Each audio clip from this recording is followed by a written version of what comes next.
Hi. ஜுரம் எல்லாம் சரியாயிட்டு டயர்ட்னஸ்லாம் போனாலும் கூட, இந்த சளி தொல்லை வந்து விடவே மாட்டுது. ஒரே அடுக்கு தும்மல் தான் அப்படியே மூக்கொழுகிக்கிட்டே இருக்குது. அதனால ஹஸ்பண்ட் சொன்னாங்க, "இன்னைக்கு வந்து நண்டு வாங்கி கிரேவி செய்யலாம்" அப்படின்னு சொல்லிட்டு, காலையிலே வாங்கிட்டு வந்து அத கிளீன் பண்ணியும் குடுத்துட்டாங்க. நான் வந்து செய்றதுக்கு ஸ்டார்ட் பண்ணேன். கொஞ்சம் அப்படியே சும்மா படுத்தெந்திக்கலான்ட்டு படுத்தவ தான் நல்லா அசந்து தூங்கியிருக்கேன்.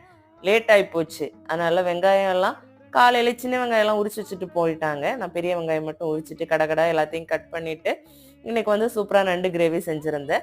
இதோட வீடியோ வந்து ஆல்ரெடி நான் போஸ்ட் பண்ணியிருக்கேன். லிங்க் வேணா கீழ குடுக்குறேன். கண்டிப்பா செக் பண்ணி பாருங்க. ரொம்ப டேஸ்டியான, ஈஸியான ஒரு நண்டு கிரேவி ரெசிபி தான். இதுலயே வந்து ரசம் மாதிரி இருக்கும். நம்ம அத ஊத்தி கூட சாப்பிட்டுக்கலாம். நான் வந்து எக்ஸ்ட்ராவா கொஞ்சம் ரசம் கூட வச்சுக்கிட்டேன். அப்படி சூப்பரா வந்து 2யுமே ரெடி பண்ணிட்டு, ஒரு 1:30க்குலாம் லஞ்ச் வந்து சூப்பரா சாப்பிட்டாச்சு. இனியாச்சும் சரியாகுமா அப்படின்னு பார்க்கலாம். அடுக்கு தும்மலுக்கும், மூக்கொழுகுறதுக்கும் ஏதாச்சும் ரெமெடிஸ் இருந்தா கண்டிப்பா சொல்லுங்க. பாய்.